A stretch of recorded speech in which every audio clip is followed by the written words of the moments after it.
Ladies and gentlemen, boys and girls, welcome back. We're live, and it's Game 2 of Team Liquid versus Kaipi, a best-of-3. A loser's bracket match at that for the G-1 League North American European qualifiers. Liquid currently leading the set 1-0. They need one more game to secure... Oh, that's definitely the wrong bracket. That is your winner's bracket. Well, neither of these teams there any longer. They've been knocked down. Your full bracket, you can see here, winner of this moves forward. They will play, I believe, the winner of EG versus Fnatic, who Fnatic did win. Got to update that as well. Damn it. I fail at Photoshop today, but point being, best of 3, Team Liquid versus Kaipi. And it's Liquid looking like they completely had Kaipi's number in Game 1. Kaipi went for, I don't want to say a greedy draft, but a draft that had everything going wrong for them, and it was a sad nightmare that I don't even want to think about anymore. Let's go into Game 2. Bane Elemental being banned out here by Team Liquid. So they first picked it from the first game, and then they banned it right now when they don't have the first pick. So either Kaipi's got some Bane strat up in their mind, or Team Liquid has completely found brand new respect for this hero, which, I mean, it is a very, very powerful hero. Keeper of Light's going to be the second ban here for TL. Yeah, we're going to have to see what they go for at this point. They banned the Bane and the Keeper of the Light on the side of Liquid, so they get rid of some supports that they just got done using the Bane last game, but they'll decide they want to remove it from the equation, and I wonder if they have something unusual in mind, as it's not a common ban. It leaves the Magnus, the Batrider, the Nyx as sort of your 3 really strong utility heroes, and then you've even got the Lifestealer, the Lone Druid as your really top-tier carries that a lot of teams are favoring. Out of all those heroes, Lumi, what do you think Liquid has their eyes on? They've got the first pick. Gyrocopter is definitely one of the go-to heroes that TC, he loves to play it. It's one of the more kind of, I don't want to say imbalanced carries in the match, in the metagame, but it's definitely one of the more popular carries. But they're going to pick up Nyx Assassin here, which I guess against the way that Kaipi likes to play, which is somewhat slower, like to give a lot of room for Eternal Envy to farm. This hero is going to be difficult for Kaipi to play against, because you never really know where he is. You don't know if he's smoked up with the team or if he's going for those solo ganks. It is just a very, very dangerous hero in both the laning stage as well in the mid game stage. In the end, it's Nyx for Team Liquid. So they'll start with the Nyx, and then for Kaipi, there will be a Magnus available for them. Wonder if that's something they'll go for here. Generally, you expect to see it, but it felt like a trap last game to go for the Magnus, the Keeper of the Light, the Phantom Lancer, and surprisingly, Liquid actually bans the Kodal out. I mentioned that earlier, but it's just surprising because it seemed like they had no trouble dealing with it. So maybe for Liquid, they just want to try something a little different here. And I mean, there's always something like Korok's Storm Spirit. You have to have that in the back of your head, as well as potentially the Prophet of Bulba. We didn't see these heroes last game. You mentioned the Gyro. I'll answer you with those two, and they are both still available. Kaipi, Lifestealer Mag. So I like this opening much better because it gives you a much stronger laning stage, but if you need to go late, you certainly can do that as well. So a much more versatile draft than the way they began Game 1. Also, it really fits the early game playstyle of Kaipi a little bit more. If you want to go for those kind of YOLO TP in to help your team that MV likes to do, this is a hero that you TP in, and this is a hero that's going to do a lot more damage. LD, okay? Yeah. LD has left the room, and I'm going to be casting for a while. I think he's going to grab some water and be right back. So, yeah, I think Lifestealer is going to be a lot better for a carry hero. Not to say that Eternal Envy can't rise. He generally rises a ton. It's just, I feel like if you want to make those early game TPs, this is one of the better heroes to deal with. And of course, Lifestealer is one of the more natural quote-unquote counters against the Nyx Assassin, because Nyx Assassin, when he gets in trouble, he pressed that I win Spike Carapace key. You know, Lifestealer says, I don't care. I rage through. Isn't rage also the press button win fight ability as well? So. No, it's just press I don't lose fight button.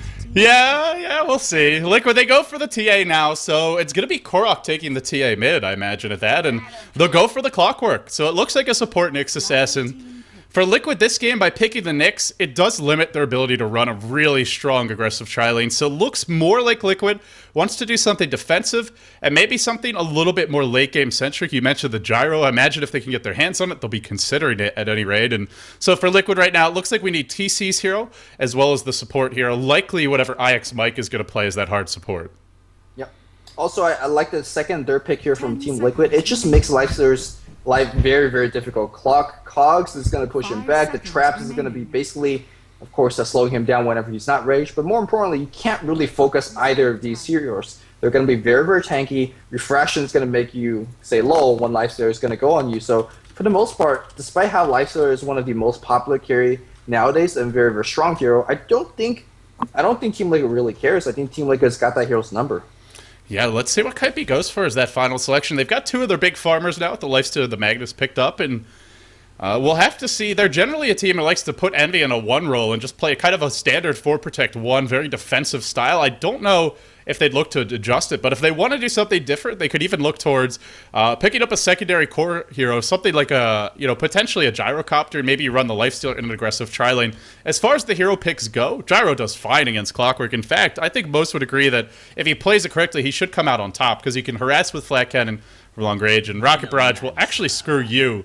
And they'll screw you if you get trapped inside of the cogs in your Clockwork. So we'll see, but Kaipi, they'll pick Venomancer, a support that is great at dealing with refractions. That's one reason to get him. The other reason is if you want to run an aggressive tri-lane.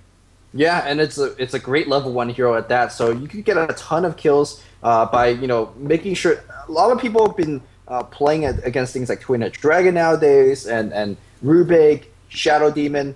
They have forgot simply how strong Venomancer is. You hit a Gale, you get a kill. That's how powerful this hero is. Despite how the nerf to his mana cost, you carry a couple extra clarities. So I think Kaipi is looking to take early control of the game, and basically a 180 of how the draft went from the last game, where you just basically try to hunker down and try to get farm early. Now they want to get kills, and I like this a lot more going up against Team Liquid. They even passed up on strong top tier supports that a lot of other teams would favor. Things like Shadow Demon, who has a decent number of ways to remove refraction charges of his own. Not quite as good at getting those level 1 kills, but still a strong killing hero, especially if you want to combo him with something like Alina or Leshrac. Even a Twin-Headed Dragon isn't too bad in a pinch, so there are other supports they could have gone for that offer you somewhat similar killing power, but instead they go for what I imagine is just what they view as the best way to deal with Korok's TA, so hoping to make sure his refraction is as ineffective as possible in these fights. And, well, they now pick a support who doesn't really scale particularly well and doesn't have a whole lot of stuns if it goes later in this game. So we'll see if that comes back to haunt them, but it does give them a stronger laning stage. Like you said, I feel like they just want to take control over this game. I completely agree with what you were saying, and for Liquid now, they need the IX Mike hero, they need the Fluff hero. What does Kaipi need? Well, Kaipi has a ton of options here. They could go basically teamfight oriented. I mean, right now Team Liquid is mostly focused on kind of these ganky kind of heroes, and they are banning out a couple of, I don't want to say teamfight hero. Lena's not exactly teamfight, but she's one of the support that could teamfight very well. I think Kaipi, if they want to go big teamfight, pick up the Jakiro, maybe Warlock, maybe, what are some other... Maybe if Void is going to be your other carry, but if they want to go big team fight, that's going to be one way to do it. Also, if they want to go 180 and says, all right, we want to focus purely on early games, get a couple of better tower divers. That's not too bad either. I feel like Team Liquid, although they have some very strong individual picks, they're not very synergized so far, and I think Kaipi could take advantage of that. Yeah, even a hero like Clockwork, the cogs can really work against a Templar Assassin, where maybe you cog her away from a target, and potentially Korok doesn't get to use all his abilities in the fight. Nyx might not be able to get a range for a stun. It's got a decent range, but it's not amazing, and even things like Vendetta hits can be hard to get off with the cogs in play. So for Liquid, they're definitely going to want some ranged heroes as well, and maybe something, I would say Lilina or the Leshrac, but Kaipi have banned that out, so maybe we're even looking towards a Shadow Demon, potentially something like a Rubik, and still curious what TC will play. I think it's a good game for a Gyro, though. If I'm TC, I look at this and say, we need someone who's got range. Clockwork jumps in, hooks someone, TA jumps in. We want someone who could sit back and plink away and do a lot of damage in the process. So I really think the TC Gyro is the ideal carry right now. Well, it is if you don't get hit by Gale. That's one thing that a lot of people did forget about Venomancer, is that if you Gale somebody, you could pop the BKB, but the slow remains on you. So that's going to allow Magnus and Lifestealer to easily get up on you and right-click. And Gyrocopter don't work so well if that's the case. I'm not positive whether you could Manta out of a slow from a Venomancer Gale. I don't think you can, actually. I'm not sure. I'm not sure. Though in Dota 2. But I definitely saw the other day when I believe AUI was playing against a Venomancer on Gyrocopter, and he had a Divine Rapier. He was very, very farmed. He got Galed. BKB or not, the entire team just jumped on him and he just died. So, but despite of that, Kaipi says, no Gyrocopter for you, TC. Again, it's a go-to hero that he loves to play, and, well, no freebie for you.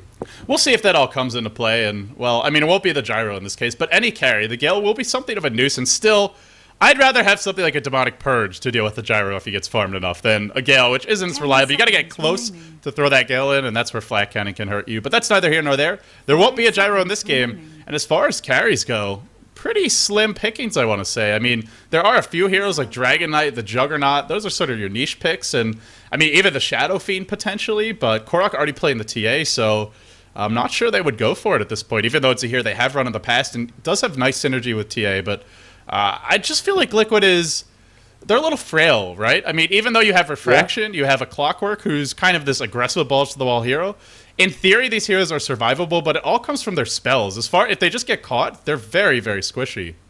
And it's easy to get caught to Blink Magnus, Blink Skewer, Venomancer Gale, Open Wounds. There's a ton of setups, so it's going to be a Luna, so that's going to be the carry that TC most likely is going to be playing, and that's going to give them a lot more early game kind of tower pushing, but I mean, these are not exactly a tower pusher on their own right, so I feel like Team Liquid's going to be neither really powerful in any stage of the game, so I think they have to compensate by playing very, very well. And Kaipi has a lineup that could easily take advantage of a single mistake, so for now, I like Kaipi's draft a lot more than TL's. I don't know about I'm still not convinced about the Venomancer. I guess that's my one main issue with it. They'll go Visage, so now the draft starts to take shape. So they start with the Veno, an aggressive support. They'll now pick up the Tri-Lane complement to that, I imagine, with the Visage, and potentially a Tri-Lane Lifestealer, or potentially some other hero in that Tri-Lane, and give the Lifestealer the safe lane farm. 1v1 versus a Clockwork. Either could be viable.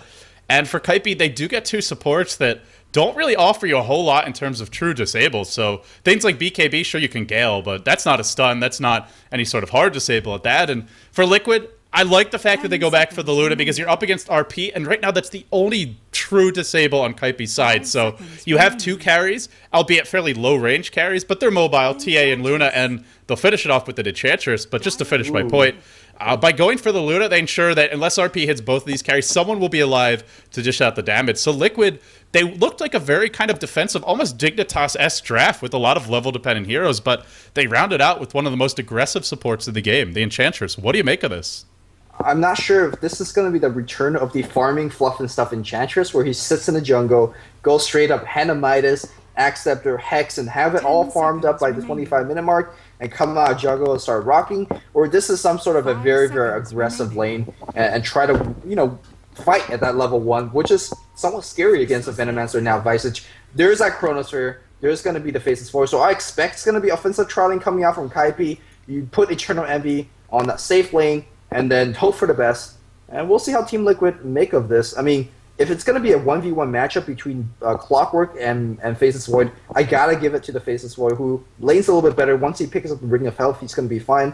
And I just don't see any laning combination that Team Liquid can put against Kaipi's offensive Tri-Lane. It's looking very, very scary, no matter which lane you're going at. Well, the solution could be Fluff and Stuff getting a Wildkin. Then the lane's over. So we'll see if that comes to pass and the GG Tornado flies out. But it's going to be a tough lane for Liquid, and I think their goal will just be sit back, don't die. It was pretty much what Kaipi was thinking last game, except for Liquid, the don't die will last until Korok gets, say, level 7, maybe gets his phase boots or his treads up, and then the bottle, and has a TP and a good rune. And then Boba having level 6. So I think for Liquid, sit back, don't die, until your two key heroes, the two solos, get the early levels, and then you could fight. But yeah, at the early levels, they will have to play defensively unless Fluff and Stuff gets an amazing combo of creeps off the bat. So with all that being said, guys, it's game 2 of Kaipi versus Liquid. It's Liquid leading the best of 3 1-0. The loser of this best of 3 goes home. It's the G-1 League, North American, European qualifiers, brought to you by Beyond the Summit. I'm LD, he's Luminous, and these are Kaipi's players. Bone 7 on the Lifestealer. Arise, going to be handling that Magnus, rushing the bottle. Zizo, going to be playing the Venomancer. Looks like he's pulled Envy again. Even before I click him, I can already tell, and indeed he has been pulled. And Pylai, last but not least, going to be handling that Visage. So, and Eternal Envy, he's playing for the anime, Lumi.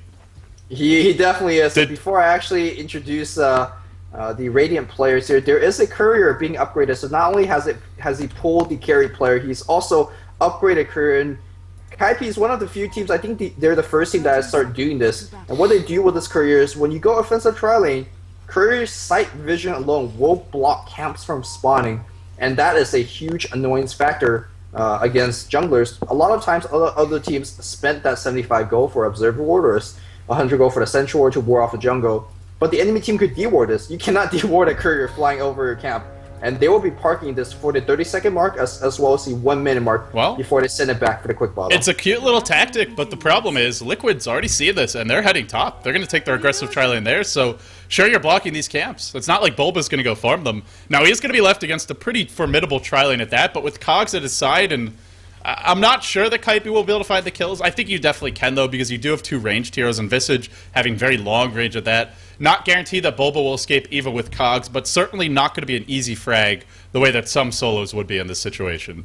Yeah, very smart adjustment coming out from Team Liquid, but let's quickly introduce the players here. TC is going to be farming up top here on the Luna, running an offensive trialing, if you will. IX Mike down to playing the Nyx Assassin. We do see Fluff and stuff in the jungle. Grabs that OP Wildgun.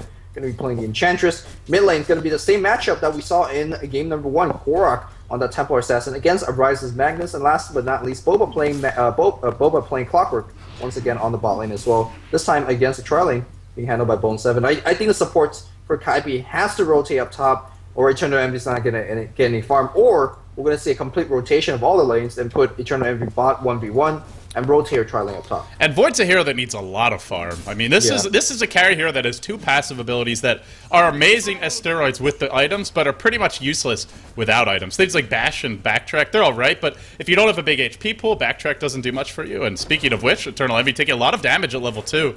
He will be driven back to the tower. He was pulled heavily as mentioned, but he'll have to start chewing through that regen. So they'll rotate 1 here at top, and Lumi, let me ask you this. I don't think they're going to win bottom convincingly, right? If Bulba is his Clockwork versus just the Venomancer and Bone 7 on the lifesteal, you're probably not killing Bulba because it's Cogs, and it's only 2 heroes and not too many stuns at that. And potentially, you rotate 1 hero top. Can they actually do much with these 2 heroes here against the tri-lane of Liquid? I feel like Kaipi could end up just losing both side lanes or barely winning bottom and then heavily losing top. Yeah, unless Team Liquid makes a bad dive up top and somehow Envy picks up a kill under a tower, I don't see Team Liquid losing this lane. It really goes back to the support of Kaipi. For example, if Zizao makes a successful game to the mid lane, then yeah, suddenly you say, alright, pretty good lane rotation from Kaipi. I think that's what they're looking to do, but I mean, the site is in the favor of Team Liquid. The ward now sees exactly where Zizao is, so he's not really going to get a successful gank off, but he's going to try. And I think Fluff and stuff already in position to really help out. Has the Centaur, so they could easily even turn this gank around. I'm not sure exactly where Kaipi go from here, because like you said, there's really no good option for them to do anything. They have basically said, Lifestealer, you're on your own on the bot lane, you should win this lane 1v1, and we're going to see Zizao hopefully make that rotation up top, but no, he's just sitting level 1, not doing a single damn thing on the spot lane. Yeah, problem is he's just been sitting here. Sure, you know, he's hanging out near the rune, he's potentially checking the rune, but he's not actually pressuring Bulba. Bulba, already level 3, not even afraid to enter the lane, to be honest. And well, looks like they're going to make that gank on the bot lane. A couple of hits into a Gale. There's a Gale, there's open wound as well. Cog being used, and you can see Bone Saver being pushed back, and they're not going to make that go. Despite having a 50% slow, the Cogs will be enough, and well, that's it. It's like we talked about, just not a whole lot you can do. And one thing I do want to point out in this middle lane, Fluff and stuff is making life very, very unpleasant for Rise, and he's doing it in a very unique way, as he's sending in the constant chain lightning spam coming out from the Harpy, and also a Tornado Wildkin was thrown out there. And the nice thing about it is, unlike dual laning to the mid lane, you're not leeching experience for that hero. So Korok still gets the solo levels, and Arise, who already struggled to begin with in his Magnus, now with the unenviable task of constant harassment in this lane. Yep, I mean, something that Chant can't do, that Enchantress definitely got his number on, and that Harpy Stormcrafter, wow, these names are getting more and more creative every time I click on them, because apparently Valve changes every other game how these neutral creep is. But in any case, Korok is completely dominating the lane. The CS is 20-7, the 9 is 11-12. Good luck, Rise, because you're not getting Arcane Blink Dagger anytime soon. And Envy's not farming. Envy is not getting anything. 8-0. It's like I was mentioning, is I'm worried for Kaipi that you make this rotation 2 minutes ago. I don't think rotating the Visage up here really does anything for you. I mean, maybe it does some pulling, but slows down TC a bit, but that's, well, they're going to try and make it go now. Potentially with the Grave Chill. Could maybe look for a kill, but Pylodai gets impaled. That'll be the end of the aggression. And now they'll go on IX Mike. He gets Grave Chilled, but they need a lot more bashes than they're getting. Maybe with 1 bash they could have gotten the kill, but I think they might have even needed to, and in the end, didn't have mana for Soul Assumption, so not able to find the kill. Yeah, Mana Burn definitely got Pylodai's number on the Visage, so he's not getting anything done. Meanwhile, on the bot line here, you do see Fluff coming in, he's looking for the Centaur Stomp, and, well, he's not going to find it, but that's fine. Nice cancel there, though. Yeah, anytime that you prevent Bone 7 from farming this lane, as well as you make sure that Boba stays alive, you're getting your job done. Because Boba is getting so much quick level. He's level 5. He could get level 6 in about next 30 seconds or so, TP up top, and get a kill against Visage or Eternal Envy. And suddenly your game is getting a lot more playable. I don't want to say you win the game, but you're making big headways. It really does feel like the weakness of Kaipi is just this. Well, this could be the opening though. The Gale's gonna come in, catches out TC. Looks like this might be a first blood. There is a mana for a soul assumption now. Won't even need to use it. And in the end, he'll go down. Now they want IX Mike. Could be 2 heroes to fall. Well saved was that soul assumption. And now Envy looking for the finishing blow. IX Mike gonna run away, dropping low, but not actually gonna fall. The teleport from Bulba.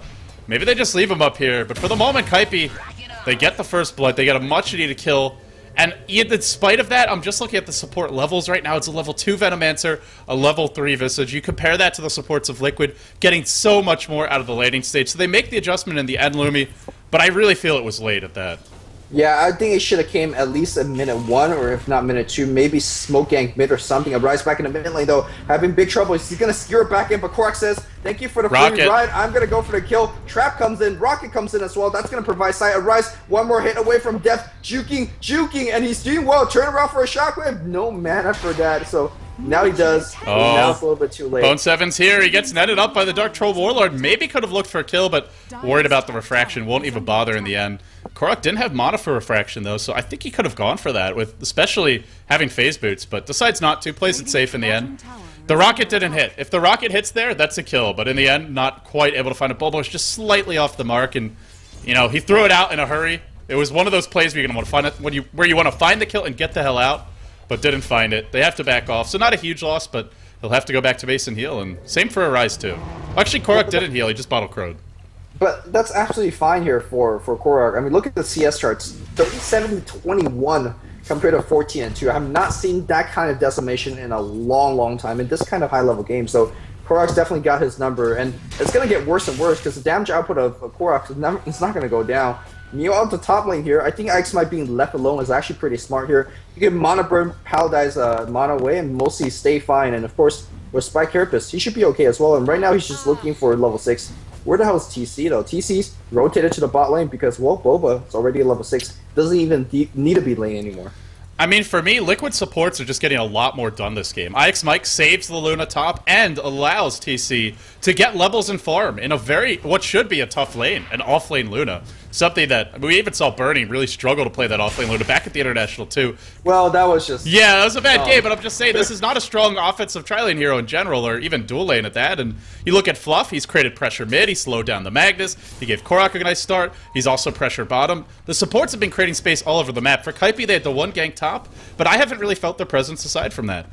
Yeah, they did get a ton of gold, because it was first blood, but yeah, the gold lead is not exactly in their favor. And 1,000 gold lead coming from Gradient, considering that Fluff and stuff is jungling a lot better. He's found himself a couple of Wildkins, and instead of actually sending that Tornado in lane, he's been stacking camps and then sending Tornado to farm multiple camps at once, and that's putting him, that's why he's having such high level, despite being able to help out multiple lanes. There's another Wildkin, so look towards him to make a couple more stacks, or maybe he's starting to look for a little bit of tower pressure on the bot, as, you know, only Venomancer's here to really do anything about this. Bulba's now on the prowl, level 7, bottle and boots up, and the teleport scroll as well in tow. He's going to head towards the top lane. Looking for Pylai Die, and he may be about to find him. IX Mike knows he's here, potentially. Oh, he's going to scout him out. This looks bad. Where's that hook? It's not coming yet. Wants to hold on to it. In fact, they're backing off, maybe worried about a rotation. The Chrono catches out too, but if they don't bring IX Mike down now, he's going to Carapace. It doesn't matter. Soul Assumption is there, and a great Chronosphere from Envy. Not afraid to use it for a kill, and a desperately needed kill. Now he's starting to accelerate his farm. This is exactly what you need to do as Faceless Boy. Every time that Chronosphere is ready to go, find that kill. It has a fairly low cooldown, and early game, what are you going to do? Use your Chrono to run away? It's better to use a Chrono to basically get a solo kill. Like how Magnet's been using those solo RPs to get kills. It's just a free ganking tool. It sets you up perfectly, and that's what we saw there. So look towards Eternal Envy to do a little bit more of that. But I'm looking at this mid lane. where the hell is the recovery from Arise? I don't think there is going to be any. And sooner or later, Korok's going to start to go for these very, very aggressive solo kills. I can't even really fault Arise. It's a tough matchup to begin with, and then there was fluff and stuff on top of it. With I think there were like 6 or 7 Harpy Storm Chain Lightnings, and you know, and then you throw in a Wildkin Tornado. The threat of him coming again for an actual smoke gank is always there. I can't fault Arise one bit for his predicament, but it is a predicament at that, and he needs a Blink Dagger. He needs some farm to be an impact player later in this game. Sure, you've got Chronosphere from the Void, and you might be thinking, well, can't Envy just initiate? Problem is, Envy really doesn't want to go in first. You want the Mag to go in, drop all his spells, and then Envy comes in and cleans up. If he goes in first, he gets stunned by the Nyx, he potentially gets hooked, and if he dies, I mean, that's going to be your big damage dealer, as Bone 7 isn't really getting much farm right now. It won't be effective under Cloud of Chrono, as he won't be able to get hits off, most likely. Yeah, Envy's going to be your counter-initiator. That's exactly how Kaipi's going to be playing for most of this game. And I gotta, again, you were saying Fluff's doing a lot. I also had to applaud him. Not only is he doing a lot in terms of moving all over the map, he's also keeping his own level and farm up, and he's going to be the secondary DPS. Chronosphere might be a big thing, but if he isn't caught in that Chronosphere, those Impetus into the Chrono is going to hurt a ton, no matter who he's targeting. So, yeah. So far, Team Liquid playing quite well despite being down 2 kills. And I gotta also say, though, this kind of passive play definitely favors Kaipi because all they want to do is rise towards the mid game. And once the mid game's in their control, even if they're down a couple of thousand gold, they have the team fight to come back. Fully agree with you, Lumi. That's a great point. And the thing is, they haven't actually lost towers yet, but I imagine this is the calm before the storm. If you're Liquid, you want level 6 on Fluff, which is just secured now. Impetus, you mentioned it, a ton of damage. That could be the difference between a crucial hero like the Void walking away or dying in a fight. And on top of that, IX Mike isn't level 6 yet, but it is coming soon. So when he gets level 6, and Fluff and stuff already having his, TC level 7 has his Eclipse and his maxed out Lucent Beam. You really want 7 before you force too many fights with a Luna-centric team. That's where I think they look to go, and maybe you wait for the Blink Dagger and Korok. So if they wait for all of these things, I think they'll have them all by like the 14, 15-minute mark, and there won't be a Blink on the Magnus by then unless Kaipi wins some crazy fights. So I think it'll be the same story as last game for Liquid, where they wait to get those core items and levels, and then they just go, and they look to keep on going. I think it'll be a little tougher to find those fights, because there's Chrono and RP instead of just one, but still Liquid will try to find them. Yeah, they will try to do so, and right now Eternal Envy is going to be going for a Mask of Madness, which is...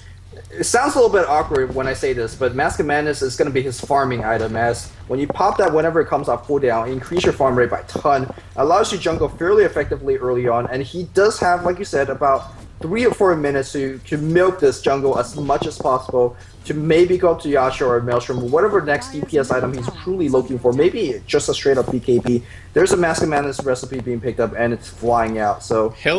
Like you said, it's actually a surprisingly efficient farming item. The one issue is going to be, he's up against some of the biggest burst damage carries in the game. So if he gets caught with the Mask of Madness on, let's say he chronos, he catches 4, but he doesn't catch Fluff, he'll die in like 3 or 4 imps likely. So he'll really have to be cautious about when he uses it. But it is probably the most cost-efficient damage item on the game for Faceless Void, if he's just able to right-click. Is the bash was buffed a couple of patches ago. It gives you a lot more damage now, and as a result, can look to be... You get those double bashes, or the double damage bashes inside of Chronosphere, so potentially could allow him to find some extra kills he otherwise wouldn't. Meanwhile, Zizal's getting a little bit of EXP up on the mid lane here, as whenever Magnus is going to search for Rune, he pokes his head out to get a little bit of EXP, but level 4 Venomancer, you can't really expect too much out of your Venom. Maybe they're going to go for a kill now, as Arise does have a haste rune. Is he going back up top? He's running back and forth on this trap, so, I mean, Team Liquid is going to have all the information they need. And the birds are on the mid lane. I think they really want Korok. Yeah, they really do, but Bulba has a teleport scroll, IX Mike has a teleport scroll. If you go on Korok, it's not going to end well for you. And oh no, no sentries in the lane. Arise is a haster, and it's about to wear off. He's got to hoof it back to the tower. He'll lead a Vendetta, he'll lead an Impale, and literally at that exact moment, Arise will go down. The RP catches out too. Chrono deployed on top of it. Now the Mask of Madness could do its dirty work. He actually could have gone for Korok, I think, as the Refraction wasn't there, but he'll go for the safe kill instead. Now he goes back on Korok. Refraction removed. Now the Eclipse comes in. Can TC turn this fight around? They will get Envy. They've gotten 2 of the core heroes. Bulba joining the fight as well. The Familiars quickly brought down by that Luna, but here comes Soul Assumption. Visage can often be the secret carry of these fights, just like an Enchantress with Soul Assumption spam. So when it's all said and done, an Enchantress and a Nyx Assassin traded for a Magnus and a Void and an RP Chrono. It looked like a good fight for Kaipi, turned out to be a pretty bad one. It's like you said, man, you pop that Mask of Madness. It's a great farming tool. It's a decent team fight tool in terms of the damage it provides you, but sometimes you said a couple of unlucky beams coming in from the Luna, and he dropped chunks of health. It was like 30% per beam, and unfortunately, those backtracks not helping out either, and he just went down very quickly. But sometimes, again, when you make those aggressive TPs, you live by the TP and you die by the TP. He's going to have Mask of Madness back to the jungle and hopefully play some catch-up. I gotta say, looking at how these team fights gonna go, his next item has to be a Black King bar because you just need that survivability that the magical immunity will grant you. Yeah, he gets the BKB, and then he can look to take some fights. The problem is going to be by the time he gets that, that's where the physical damage of Liquid gets very substantial. Korok, max meld, max refraction, and then he'll look towards the next items, things like the drums, maybe the Yasha, and even potentially Desolator or Daedalus down the road, so he'll get more damage. And same for TC. Aura's only level 2. When Lunar Blessing gets maxed, he's going to hit quite a bit harder. In fact, the whole team will. And then the Impetus potentially is level 2 by that point, so Envy will get a BKB. Well, that won't affect you when he's BKB'd, but everything else, I mean, well, they'll go bottom now. Gale, not going to hit on TC, but there is a Grave Chill. Fluff looking to save him. He'll throw in on Ursa, looking for a clap. Envy doesn't actually have his ultimate. He's dropping very low. Will he die? He will. Fluff cleans up, and from the backside, it's Mike cleaning as well. Korok looking to finish the job. A long-range hook actually was here throughout the fight, killed off the Venomancer, and now wants one more. Arise cogs himself in, but it looks like he'll go down too. It's Liquid. Even before that 15-minute mark, they fought. You give them an inch, they'll take a mile. Lumi. All of a sudden, same story as last game. Another triple for Korok, and it comes on the TA, and they're looking at 2 towers off of this. You could make those TPs, but they gotta be a smart TP because Magnus didn't have RP there. Chronosphere wasn't up, and he TP'd in, popped Mask of Madness, and turned around and died. So, I don't know. It's not looking good for Kaipi. You give away that mid-kill. That mid-kill was fine. I think he played well. He jumped in Chrono 2. The beams were not there. The backtrap were not there. But this was a totally different story. And I think they're going to get a little bit more as they're going to try to go into Roshampe. Chrono is back up. Oh, this could... We're going to have to see a big Chrono right now. Can he get there in time? He's too late. Already the Aegis up with Korok. Bulba may go down. He will. So sure they get the Aegis, but if they lose a bunch of heroes, it will be bad. TC's trying to bail him out. Throws out that Eclipse. Finds one, but needs more. Envy, oh, you know he wants to jump in, but the only hero that was in range was Korok, and he's got Aegis. So in the end, Lumi, not going to be able to find anything off of that, and we're now looking towards the mid-game where Liquid could be as aggressive as they like. A dramatic spike upwards on the gold graph. Just pretend you didn't see that, because that makes it seem like this game is out of reach, and... I guess for me the issue is Kaipi. I feel like their 2 supports just won't offer you much from here on out. Yeah, they're depending on the Void as well as Magnus to win the team fight. And let's not forget, Fest does do a decent amount of AoE damage as well. But aside from that, they really need item to pick it up. And the fact that they say, alright, I know your Eclipse is down, we have our RP, we have our Chronosphere, we just lost some big team fights, but we're still going to try to muscle down this tier 1 tower. But Envy is taking a ton of damage. I don't think they can even get that. Yeah, they just have to back off, so... It's sad day Giselle. Oh no. He's gonna eat a trap and he's gonna die. No, Cog is gonna come through, and yep, that's a free kill. It's really the risk of the Venomancer pick is, I mean, sure, maybe he could have gotten a few more levels in the laning stage, but this is pretty much what the hero amounts to if he gets caught. You hook him, you stun him, he just dies, and doesn't even have a Poison Nova to throw out in retaliation. No form of punishment available. You compare that to here, like the Nyx for Mike. He's doing loads of harassment. He's keeping them back well behind the tower. He'll actually be spotted up by familiars. Went for a Vendetta Gang. Won't find it in the end. But the pressure and the amount of presence that the Liquid supports are able to exert on this map, it's just incomparable. Kaipi can't really do anything with their supports, I feel. Yeah, their supports are very, very underfarmed. They also aren't exactly good at heads-up engagement, like you're saying. I guess your supports provide you more utility, right? The Visage gives you more map control. Visage, I also believe, could stun through the Chronosphere. I'm not sure whether to get attack into it. So I'm not sure if there's a little bit of added synergy in that. And of course, Venomancer is not that bad in terms of slowing down a push or giving you vision here and there. But they're just not exactly good at heads-up engagement, which is exactly what they need right now. Arise, popping that regional rune, getting ready for the next team fight, which may come very, very soon. Okay, so it sounds really bad for Kaipi, right? They're down by about 6,000 gold. They're down by about 7,500 experience. But I do see a slight ray of hope in that they have 2 of the best teamfight ultimates in the game, and a hero in Void, with which when he goes for Mask of Madness, doesn't actually need that many items to dish out a ton of damage. Sure, he's squishy, but, I mean, what are you looking for? Is it the Blink Dagger on the Magnus and then sit back and Turtle? How can they find their way back into this game? I think you basically pray that you hit 2 or 3 big Chronos. Nice night here on the mid lane here. Don't chase that kill. Yeah, back off. They're just going to be playing this is passive. bad. Top lane, Envy being stalked by Axmike, who's going to go now with the Vendetta, the Impale, the Monitor, and the Hulk. I don't know if it's enough, though. Envy trying to time walk out. Boulder, the Rocket is there, and unfortunately, no backtrack luck for Envy this game. It's only level 2, but I don't. If he's gotten one, it has not been in a crucial moment yet. Yeah, I have not seen a Chrono backtrack at all. He also popped his Master Madness before he ate that rocket, so he just died. Back in the mid lane, though, they're going to focus on Korok. Gale is going to hit, and Korok might actually just die here. Oh, no. He may die twice. Fluff's here, but I don't know what he can really do. No, he won't. No, Fluff's here. Never mind. Fluff's here. Look at that damage. They already used the RP. Oh, actually, Fluff going for the kill. He's got to be very careful. He does pop his OP heal, and in fact, he's going to turn around against Bone 7. He's going to rage out of there. Zizal's going to be okay as well. Yeah, without Gale and RP back up there, Korok's going to be absolutely fine. But they still got the Aegis, which isn't too bad. The big thing right now is that Envy, he started as 3-0. Now he's 3-3. So he hasn't made too much headway in the past, I want to say, 10 minutes. So you can't have a void game like this and expect to win. It's gonna be tough. In order for him to come back, I feel like Envy just kind of has to really avoid the fights and just farm. Get a BKB, maybe. The thing is, he TP's head along in every time there is a fight, so he wants to be in every fight. I don't know, man. Void's a hero that should come to the fights, but he's got to be selective about what he comes in.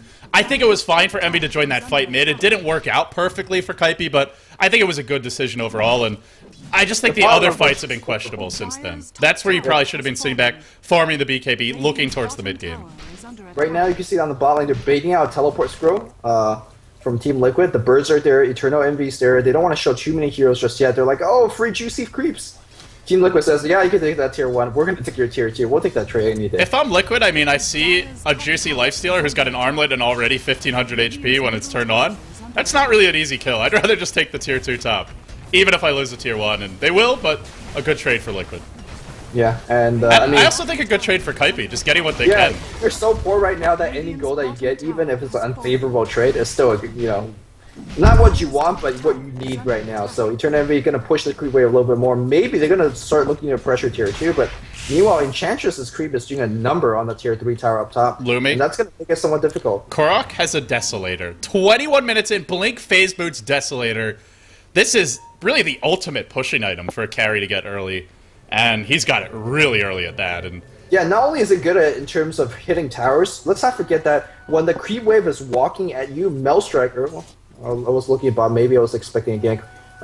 When a creep wave is walking straight at you, Desolator could two-shot an entire creep wave, and that drastically increases Korok's farm rate by a ton. So right now, with Desolator, he's farming faster than Eternal Envy. And sure, Eternal Envy is going to use gold better than he does, but the rate of farm is going to completely different. Boba's going to come right through, and that Centaur's going to come in as well. He blinks back out. Oh, the hook catches only the familiars. Pylai stunned by a Centaur by Fluff and stuff, and Pylai will fall. If that's all they lose, not too bad. Obviously not ideal, but they do force 5 Liquid Heroes bottom, and they only lose in the end. Their Visage. Envy actually ran way towards base. Now we'll head potentially to do some farming, but it's just Liquid, so easy for them to find those pickoffs. With a Blink Desolator TA, and then the hook shot, always the threat of the Vendetta ganks from IX Mike.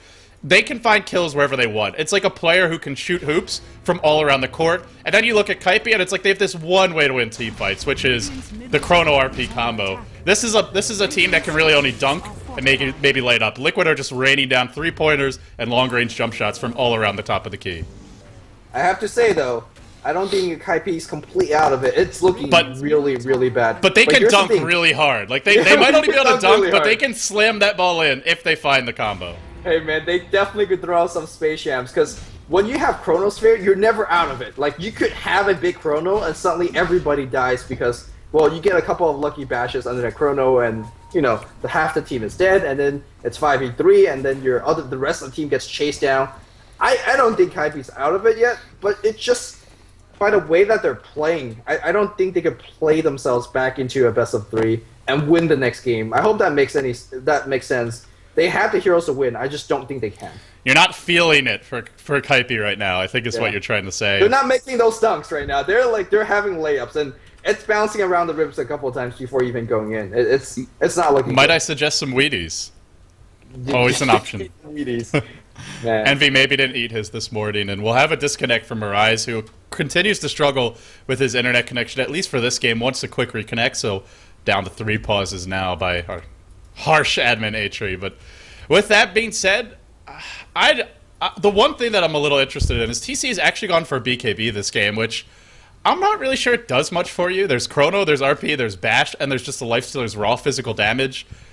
I guess there's a few nukes, but you even mentioned that Gale can go through it, so I suppose it's an alright item for things like Shockwave and Infest damage, but I kind of would have liked to see him go straight into something like a Manta style and, you know, potentially Butterfly Heart, something that, or even Drums, things like that. I just don't think rushing a BKB offers you too much this game, except maybe just the intimidation factor, but as far as practical applications in the fight, I think that's pretty limited. Yeah, I'm going to agree with you on that. It basically forced Envy to chrono him. Maybe that's kind of the idea. If he gets Luna and, you know, maybe one other hero, that means your 3 other heroes are free to do whatever they need to do. Yeah, I don't think it's exactly... It sounds very awkward, but it's a BKB for the team, if that makes any sense, as opposed to a Drums for, I guess, also the team. But he won't get to pop it. If yeah, often you get the BKB, it's to keep yourself alive. This is more to maybe draw the focus onto you. So Korok shows up and cleans up house. Yeah, that kind of makes sense. It does. It's a very kind of loop around kind of logic, but, you know. But speaking of which, Eternal Envy hasn't been killed in the last, I want to say, 3 or 4 minutes, so he's getting some decent farms, up to 3k gold, so I'm expecting either a quick Yasha pickup or just straight up BKB. I think you go Butterfly this game. I mean, you're up against Meld, you're up against the physical hits of a Desolator TA, and sure, there's a lot of nukes, but it's either BKB or it's a big damage item, and in the end it will be BKB. But Butterfly, I think it's BKB, and then maybe you just look to the Butterfly next, because that's a huge damage item on a Void. 60 damage, 60 attack speed. Very scary. Yeah, he really needs every bit of attack speed that he could get. Maybe not so much since he's got the Massive Madness, but still, every attack speed drastically increases his DPS because of time lock under that Chronosphere. Looks like they're going to try to bait Envy into committing into this tier 1 tower destruction. His entire team's behind him. Do they know that? And there's an Infest Bomb as well. Are they prepared for that full combo? The tower's going to go down, denied by Fluff. Then Envy going to time walk away. Right as the Rise goes in, some serious miscommunication here, but it might not matter. The Skewer pulls 3 back in. Maybe it will in the end. Envy being bounced all around like a ping pong ball, unable to find a Chronosphere. Out of mana to find one, and TC comes in. The cleanup crew is here. Oh, Lumi, what a catastrophic team fight. It is not done yet. Bone 7, probably going to be the last one to go down. He could on Watango. No, he can't. Ultra kill for Korok. Boba jams it in with a hook shot. 5 heroes dead in the end. That was one of the worst miscommunications I've personally ever seen. Envy time walks away right as the RP Infest combo goes in. Yeah, I think Envy backed off, and then right at that moment, Magnus went in. If he didn't back off, that was the team wipe going the other way, and that's exactly what I mean by Kaipi never being really out of it if you have all the necessary tools and weapons, this being the Chronosphere as well as the RP. They just messed that one big. It's like one of those dunks that you make that not only does the ball not fly in, like it just ricochets and like hits your own basket on the other side of the court. That felt like that. It bounces out. It like hits the girl that you've been trying to like get a date with for the past few weeks in the head, and she gives you a dirty look. Never wants to see you again. Yep, that's the kind of dunk that was, not the one that Kaipi was hoping for. And here's the thing, man. They need that dunk again right now, because here comes IX Mike, 2-man impale. Hookshot comes in right now. Where the hell is that Chronosphere? He's being bounced left and... Oh, and he's got to run. He can't do it. There's a Chronosphere, but he's using on the run a huge... Oh, no. He dies on the other end of the Chronosphere. And I think Kaipi is out of the tournament. Yeah, as much as it pains me to say this. This is the end. GG. Yep. This is the end. Defense of the animes has failed. Eternal Envy, not able to bring the true Dota to China, unfortunately. The anime has fallen. And with that, Kaipi, I won't even say it's been a good run, because honestly, after some of the performances we've seen from Kaipi, if you're a fan of the team, this is highly disappointing. But good news is Liquid looked solid, and they did not look solid against EG, so they bounce back and get a crucial win and keep their dreams alive. Yeah, Team Liquid definitely played well. I just loved their... the one thing that impressed me is they saw the courier and they immediately said, alright, yeah, you can swap for courier camp, whatever, we go top lane. It just had very, very poised rotation, and that was impressive to me, and I think they deserve the win. It was the composure. Something they lacked versus EG, they had it here today. Ladies and gentlemen, this was a best of 3. It's the G1 League, but we're not done yet. We have one more match coming up for y'all a little bit later this evening, but we are done with this match. It's a wrap. Book it. Liquid 2-0 over Kaipi and moving on to the next phase into the losers bracket round number 2, where they will await, I believe, the loser of EG versus Fnatic. So with all that being said, I'm LD, he's Luminous. Thank you all for joining us, all 12,333 of you. We do appreciate it. If you enjoy our casting, be sure to follow us. Follow me on Twitter, twitter.com/LDDota, and of course follow him as well, twitter.com/LuminousInverse. Thanks for tuning in, guys. Stay tuned. Later this evening, we'll have Mouse Sports versus Dignitas. That one also a best of 3. That one also an elimination match. It will kick off in about 2 hours and 30 minutes. We'll see you then.